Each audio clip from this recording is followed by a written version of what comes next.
place real? That depends. If real is what you can feel, smell, taste, and see, then real is simply electrical signals interpreted by your brain. Pikachu, I have in my hand 2 pills. You take the blue pill, and the story ends now. You take the red pill, you stay in Wonderland, and I show you how deep the Diglett hole goes. But be warned, dive too deep, and you may never return.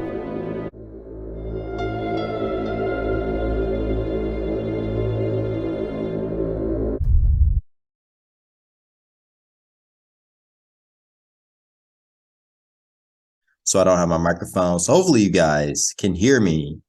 But yeah, I want to talk about some things that people are looking at. I kind of made a video already about this, but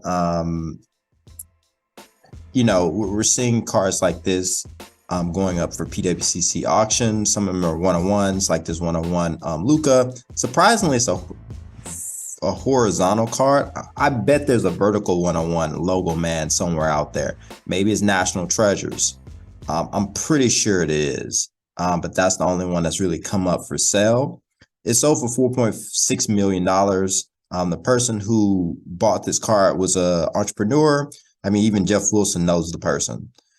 Yeah, please like, comment, and subscribe. And one more thing. I will planning on doing a live stream with Dan the Cardman, hopefully in a couple weeks, and also Ziggy No. But outside of that, that's most of the content I'll be making for a while. I made a bunch of content to end throughout the year, and probably with the other 2 live streams, and maybe I'll do Sports Car Radio. That'll be enough to edge out through January. But outside of that, I'm gonna probably be MIA for about 6 or 7 months, just because I got to focus on school and stuff. I'll come back and make new content, but I'm just going to be gone. But I want to leave you guys with something that so you understand what's going on in the market, and also in 2023 and 2024, so you're not like caught out by surprise or whatever. But yeah, this one-on-one is being sold right now. So part of the reason why people are selling this one-on-one is probably going to be sold, and some of these cars, high-end cars, are being sold, is because they probably believe that they're going to need the money a couple years from now. And they're trying to sell it where they can get the maximum profit they can get, even if they lose money. Yeah, tax write-off, things such as that. The other thing is, with interest rates continuing to rise, and they're probably going to be rising for the next year or so, you're having this issue where even if you have $10,000, $50,000, $100,000, these people in these higher end markets, you may have forgotten that the sports card market, comic books, video games, Funko Pops, whatever, it's a risky investment. It's a very, very risky investment because you can buy fakes. There's certain things where the card could be damaged, the grading could be wrong, you know, and it's a card. It's not gonna put food on the table. It doesn't pay you a dividend. So it's not a traditional investment. It's not like real estate, stocks, ETFs. It's not even like precious metals.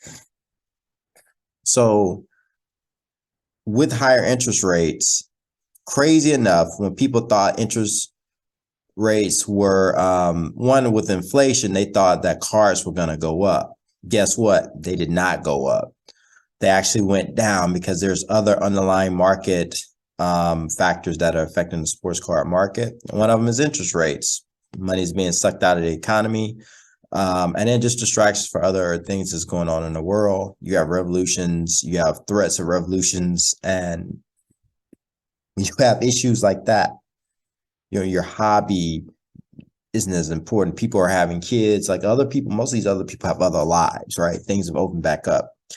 But not only that, with the higher interest rates, putting in 10K, 100K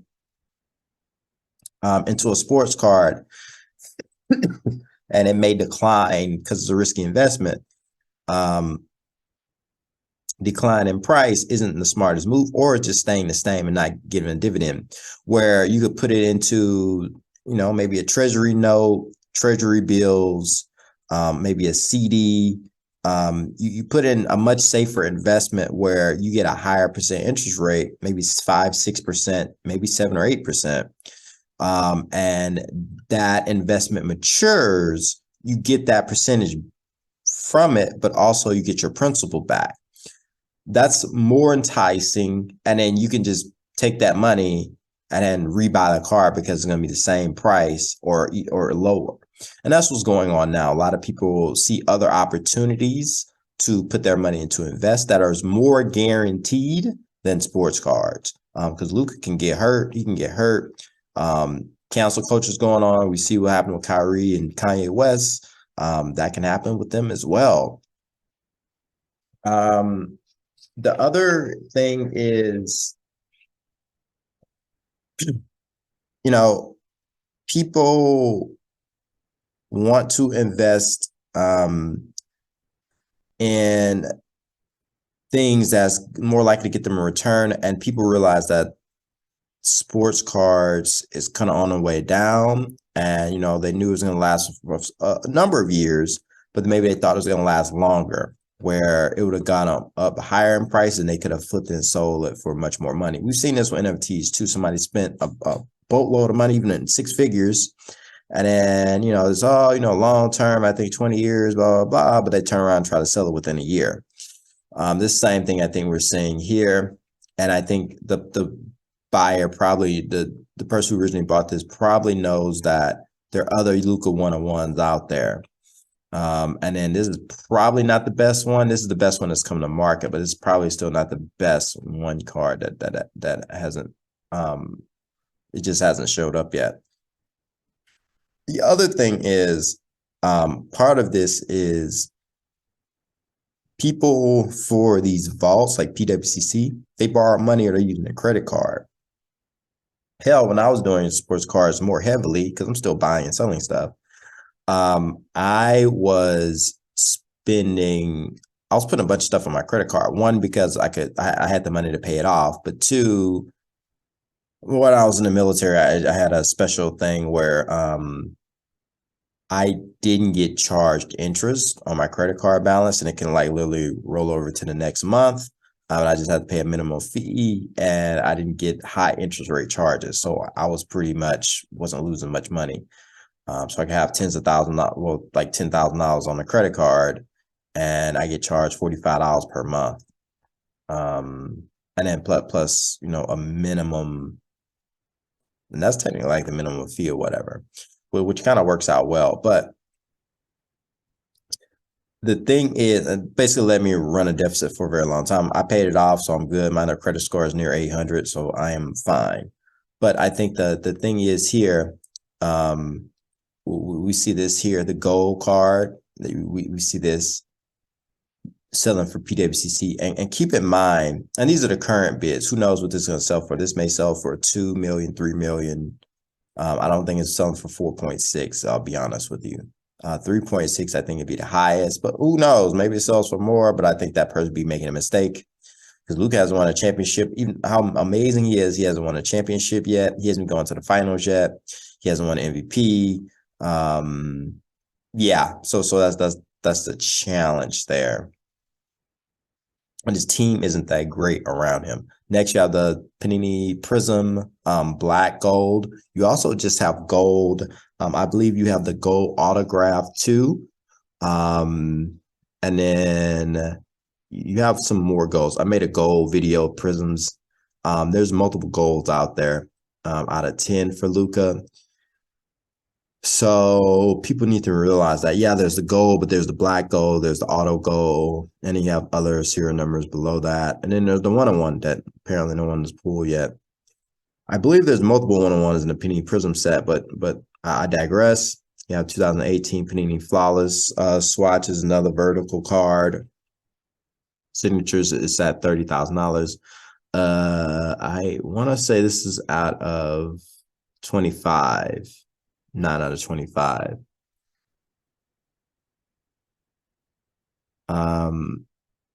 Next, or maybe this is 9 out of 10. I'm not sure.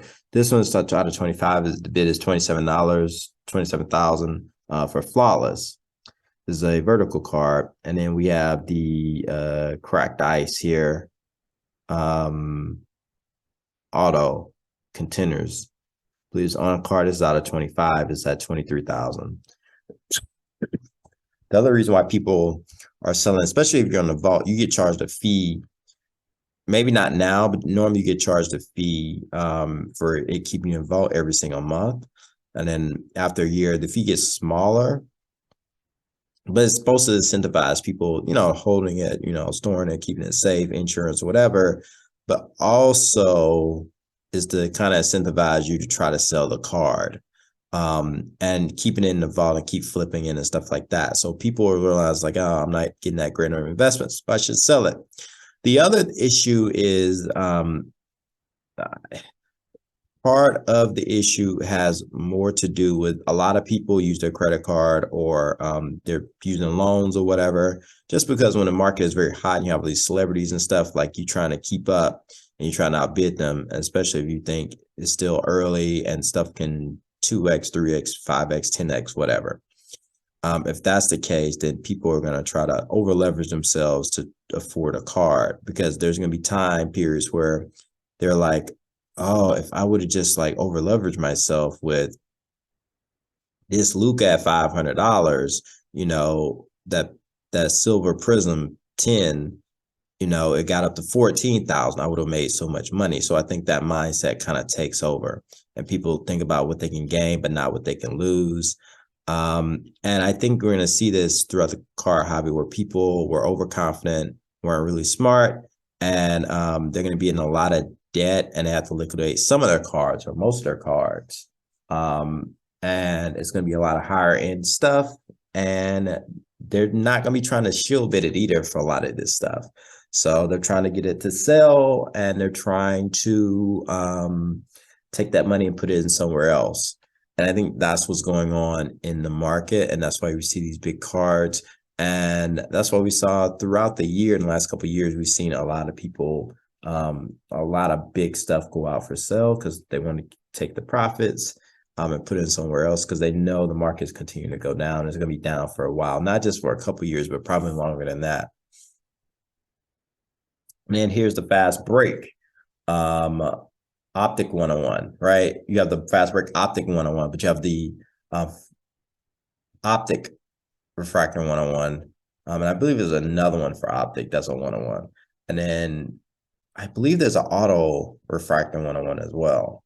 But then you have 101s for select. You have 101s for prism. You have 101s for national treasures, immaculate and flawless. You have 101, I believe, for impeccable too.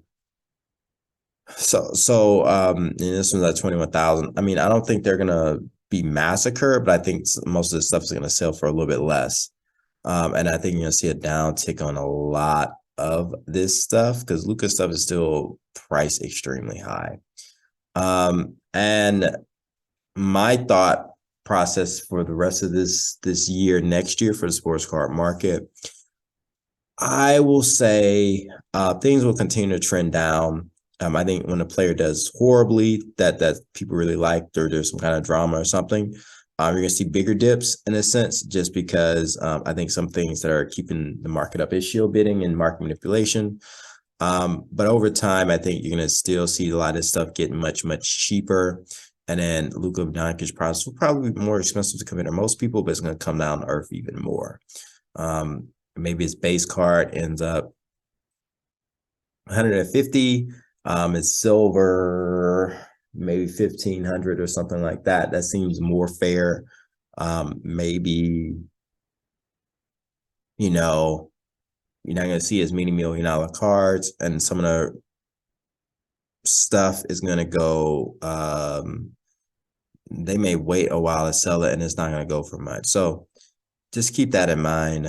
And I think the smart thing to do is, I know a lot of people saying it's bad to sell cards right now, but I think if it's not a long-term hold and you're thinking about flipping it or flipping it just for the right price or whatever, you should probably go ahead and sell it now. around now. You really should have sold like a year ago, but most of this stuff is going to come back, and most of the stuff is going to go to 2019 prices. And it'll be a while before things really tick back up again. Not even to where it was. You may see some go up like 1 or 2% or 5%, but that's not including fees and taxes and things such as that. But yeah, that's the video. Please like, comment, and subscribe, and peace.